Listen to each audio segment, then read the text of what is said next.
In part A, first you need to identify errors in the ratio calculations performed by the junior consultant. You can assume that the arithmetic is correct. So in other words, where he takes one number and divides by another number and gets an answer, you can assume that that calculation has been performed correctly. Instead, I'm interested in principal errors. Has the correct formula been used? Are the correct numbers being used, etc.? Don't worry about the actual calculations. You can assume that the actual calculation, when he gets the percentage, for example, you can assume that that has been performed correctly. Then in part 2, where applicable, you need to re-perform the calculations correctly. So in other words, where there are errors in the calculation, re-perform the calculation correctly.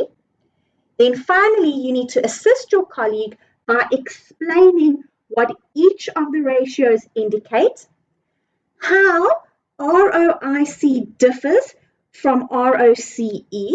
So how does return on invested capital differ from return on capital employed? And you also need to provide further commentary that can be used in the report to Supersonic. All calculations must be rounded to the nearest million rand. All right, so there's quite a lot of work that we need to do in part A of the required over here. And I'm going to focus on part 1 and part 2 together because they work quite nicely together. We're going to go and look at the calculations that were performed by the junior consultant, identify where there are errors in the calculation, and then at the same time where there are errors, we're going to re-perform the calculation correctly. Then after we've done that, we'll come to part 3, where we look at explaining what the ratios indicate, explaining why ROIC differs from ROCE, and give some further commentary. Let's focus on the first 2 parts. All right, so let's go back to the calculations that were provided in the scenario, okay, in the email that you got from the junior member of your team. So there's 4 ratio calculations over here. First, we have return on invested capital, which he's calculated by taking net profit for the year and dividing by invested capital. So you can see where all of the numbers come from. Here's net profit for the year, which is being used in the calculation, rounded to the nearest million rand. And he's dividing by invested capital, where he's taking capital and reserves and adding non-current liabilities. Okay, so you can see that's how the calculation's being performed over there. Then let's just go through each of them so we can first just understand what's being done, and then we can see what's correct or what's incorrect, what needs to be corrected, etc. Then for return on equity, again, net profit for the year, so it's that same net profit figure, but now dividing by total shareholders' equity. So just dividing by equity and not equity plus debt. It's the same equity number from above over there. Then for return on capital employed, again, he's using net profit for the year, and he's now dividing by capital employed, where capital employed is exactly the same as what he's used for invested capital above. It's equity and long-term liabilities. You can see those numbers there are exactly the same. And then finally, he's calculating asset turnover by taking total assets. So you can see total assets being non-current assets and current assets. So total assets and dividing by revenue, which is obviously the revenue amount over there. Okay, so we can see what the junior consultant has done. Let's now discuss the errors in the calculation, and where we do have errors, correct those errors. Now, firstly, guys, this part of the required, if you go to the required, identifying the errors in the calculation, this is only for 5 marks. So we need to come up with at least 5 errors that we can identify. You don't need to discuss them in detail because you're not required to discuss the errors. You just need to identify the errors. So you need to say, this is wrong, this is wrong, this is wrong, this is wrong. Okay. You don't need to go into a lengthy discussion. Just identify the error. Read the required carefully over there.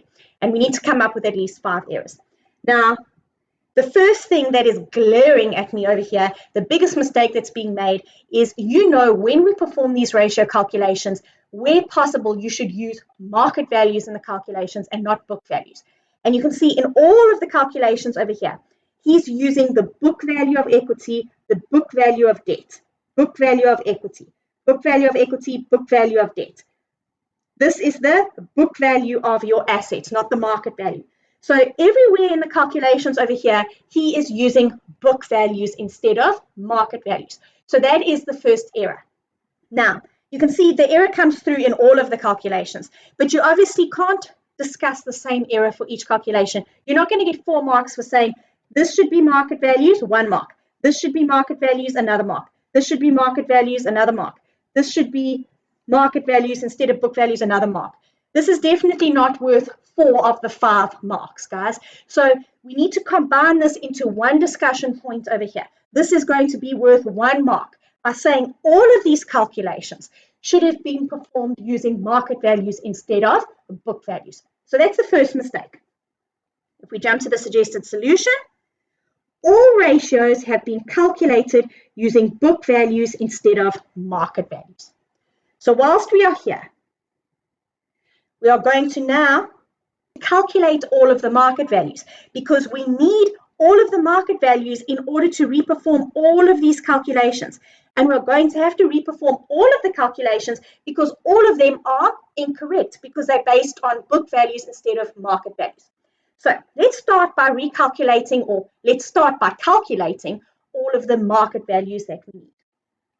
So based on the information provided, how are we going to calculate market values? So firstly, guys, in note 2, you'll remember when we read through the information provided in the scenario, you've been given enough information over here to calculate the market value of equity because we know what the shares are trading at. This is a listed company. We know what the shares are trading at, and we know that they have 800,000 shares in issue. So you can easily calculate the market value of equity. So that's going to be our first calculation. Right, and this is very straightforward, guys. Market value of equity, take the market value per share, multiply by the number of shares in issue, and the market value of equity is 53 million. Please make sure that you answer the required and you round to the nearest million. You have been specifically told to round to the nearest million. So please make sure that you round correctly to the nearest million rand over there. Okay, so that gives us the market value of equity. Then we need the market value of debt. Now, it's not possible to get your future cash flows and present value your future cash flows in order to get the market value of debt because you don't have enough information to do that. However, you have been given the current debt to equity ratio based on market values, which is 60%. So if this is based on market values and we already know the market value of equity, so we know the market value of equity, we know what the debt to equity ratio is based on market values, we can then work backwards to calculate the market value of debt because that's the only number that's missing. We have everything else. So remember, the maths logic is you multiply by what you want and you divide by what you've got. So we've got the market value of equity. The market value of equity is 53 million rand. So what are we going to do? We want the market value of debt. So the market value of debt, or if we look at this debt to equity ratio, debt is 60, equity is 100. That's how we get to this debt to equity ratio of 60%. So if we multiply by what we want debt. We're going to multiply by 60. Divide by what you've got. What have we got over here? This is the market value of equity, which is 100. So divide by 100. That is going to give you the market value of debt. Okay, so because you've got that debt to equity ratio and you also have the market value of equity, you can take the market value of equity, multiply by what you want. We want debt, so multiply by 60. Divide by what you've got. We've got equity, which is 100, and that will give you the market value of debt. Now you'll see I have included an alternative over here because I often go on about how you shouldn't work with the debt to equity ratio because it doesn't give you the capital structure of a company. You should always convert the debt to equity ratio into a gearing ratio. So just in case that's the first thing that popped into your head, I don't blame you if it is because I go on about that a lot. It wasn't necessary in this scenario because you can see you can use the debt to equity ratio to calculate the market value of debt, because you've got the ratio, you've got the market value of equity, so you can perform the calculation in that way. However, you might prefer working with the gearing ratio, because that's what I always work with, and my go-to is to always work with the gearing ratio. So guys, how does a gearing ratio work? Remember, the debt to equity ratio was debt over equity, which we said was 60 over 100, which gave us 60%. That was the debt to equity ratio. Gearing is debt over debt plus equity. So it's going to be 60 over 60 plus 100. Or in other words, 60 over 160, which is going to give you 37.5%. You can see the calculation over here. So there's your gearing ratio, debt divided by debt plus equity. Sorry, that's not right. There. Okay, so the gearing ratio is 37.5%. Now, remember, I always tell you to work with the gearing ratio because that gives us the capital structure of the company. So this tells us, based on market values, because you were given the debt to equity ratio based on market values. So based on market values, this tells us that the capital structure is 37.5% debt, and the balance, 62.5%, is going to be equity. That gives us the capital structure of the company. How is the company funded? 37.5% by debt and 62.5% by equity. The sum of those obviously adding up to 100%. This does not give you the capital structure of the company. This does not mean that 60% of the company's assets are funded by debt. No. 37.5% of the company's assets are funded by debt. This just tells me that debt is 60% of equity. That's all it tells me. All right. But in this case, like I said, you could perform the calculation using the debt to equity ratio because you had the debt to equity ratio, you had the market value of equity, so the only unknown was the market value of debt, so you could work backwards to get the market value of debt. However, as an alternative, if you prefer working with the gearing ratio, you can follow exactly the same logic using the gearing ratio, where you take the market value of equity, there's the market value of equity, 53 million rand. You multiply by what you want. What do we want? We want debt. So we multiply by 37.5%. Divide by what you've got. What have we got? The 53 million is the market value of equity. So we've got 62.5%. And that's going to give us 31.8 million rand. So you can see, regardless of how you perform the calculation, whether you use the debt to equity ratio or whether you use the gearing ratio, you're going to come back to exactly the same answer. The market value of debt is 31.8 million rand. All right, so we've got the market value of equity, we've got the market value of debt. We now just need the market value of assets. And you'll remember, in note 1, I told you the market value of all other assets approximates the book value. All other assets, except for the investment. We have an investment that has a book value of 2 million that's included in non-current assets over here. We know that dividends are expected to grow by 5% indefinitely, so in perpetuity, and the shareholders' required rate of return is 14%.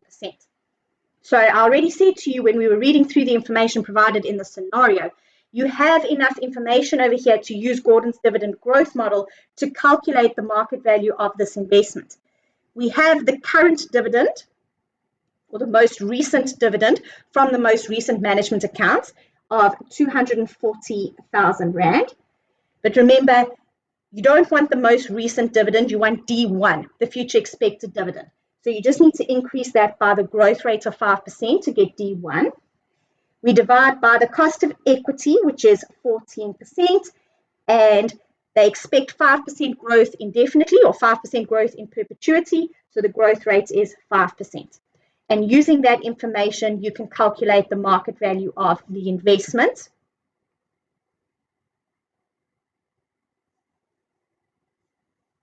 Okay, so there's the calculation over there. The market value of the investment is 2.8 million Rand. Okay, and we know that the book value of the investment is 2 million Rand. So if we want to calculate the market value of assets, for all other assets, the book value approximates the market value. So we can take the book value. So let's calculate total assets. Take your non-current assets, add your current assets. That gives you the book value of all of your assets. From that, we need to deduct the book value of the investment because it's included in non-current assets above. So take out the book value of the investment and instead include the market value of the investment. And you will then have the market value of assets. Okay, so non-current assets, current assets, minus the book value of the investment, add the market value of the investment that you calculated above. So that's calculation 3, and that will then give you the market value of assets. All right, now we can look at each of these calculations in a bit more detail. We've got all of the market values. Let's see what other errors we can identify over here. So first, if we start with return on invested capital, guys, the formula to calculate return on invested capital is net operating profit less adjusted taxes, so no PLAT, divided by invested capital.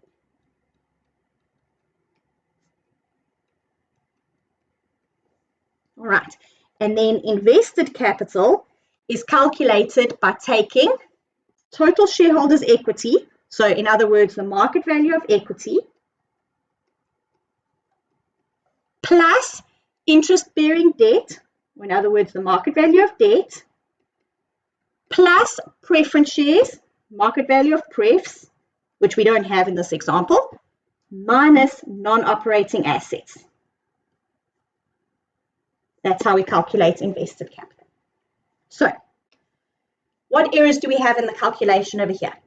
Firstly, the junior consultant has used net profit for the year in the calculation instead of net operating profit less adjusted taxes.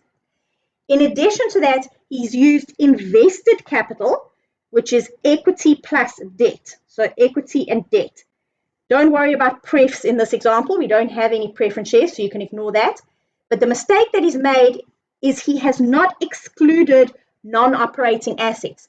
So non-operating assets, or in other words, the investment, is still included in that balance over there, and it should be excluded.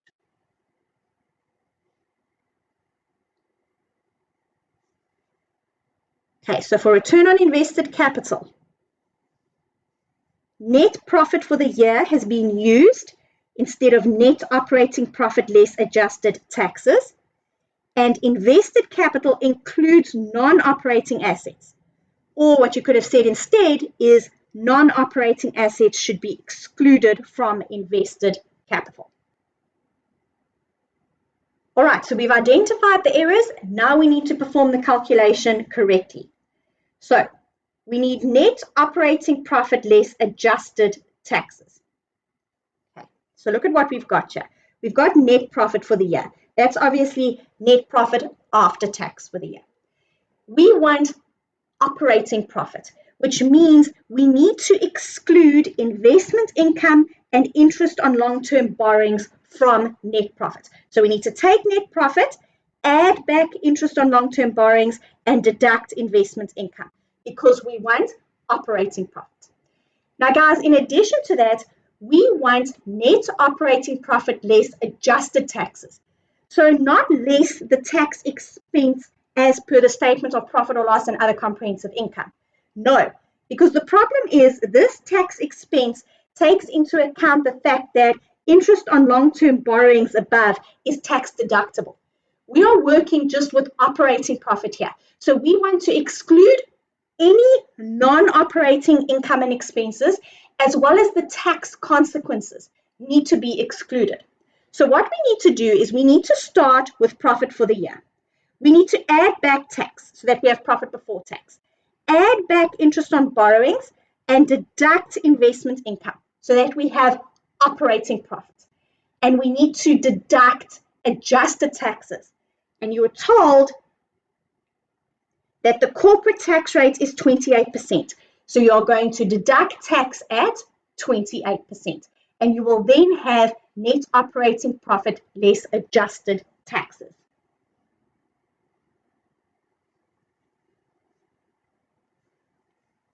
Okay, So there's the calculation. Take profit after tax, add back tax, add back interest on long-term borrowings, deduct investment income. That will give you EBIT, which we're going to use a little bit later. But we want this to be after tax. It's net operating profit less adjusted taxes. So that's your net operating profit. Or in other words, EBIT, same thing. Less adjusted taxes, take off tax at 28% or just multiply by 0.72. It's the same thing. And that will give you your net operating profit less adjusted taxes, which you can include in the calculation above. Then we need to divide by invested capital. And we said invested capital is the market value of equity plus the market value of debt. Ignore prefs. We need to deduct non-operating assets, also at market value. Everything should be at market value. So we have already calculated the market value of debt and equity. There's the market value of equity. There's the market value of debt. And you need to deduct the market value of non-operating assets. And that will then give you invested capital, which you can include in the calculation above. All right, and you can then calculate return on invested capital correctly. Let's look at the next ratio. Return on equity. He's taken net profit for the year and divided by total shareholders' equity. The formula is correct. The only mistake here is that total shareholders' equity is based on book values instead of market values. So we still need to reperform the calculation, but we'll just use the market value of equity instead of the book value of equity. Okay, so for return on equity, it is profit attributable to equity holders. So in other words, net profit after tax, which you were given in the scenario. The correct amount has been used in the calculation over here as well.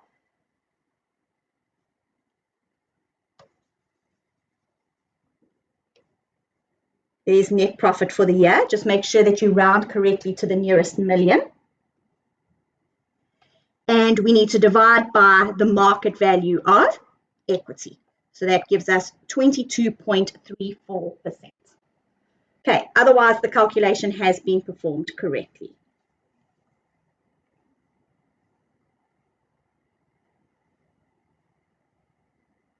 Then for return on capital employed, he's taken net profit for the year and divided by capital employed. So a mistake in the calculation over here is he should not have used net profit for the year. It should be EBIT divided by capital employed. And obviously, we know that capital employed is the market value of debt plus the market value of equity. So another mistake is the calculation over here has been based on book values instead of market values. So obviously, when we perform the calculation, we'll use market values. Okay, so first let's just identify the error. Return on capital employed has been calculated using net profit for the year instead of earnings before interest and tax. Okay, so in order to calculate earnings before interest and tax, we do actually already have the amount above. It's 19 million rand, but you can also reperform the calculation by starting with profit after tax, adding back tax, adding back interest on long-term borrowings, and deducting investment income. That will give you EBIT, which you can include in the calculation above. And then capital employed is shareholders' funds, or in other words, the market value of equity, plus interest-bearing debt, which is the market value of debt.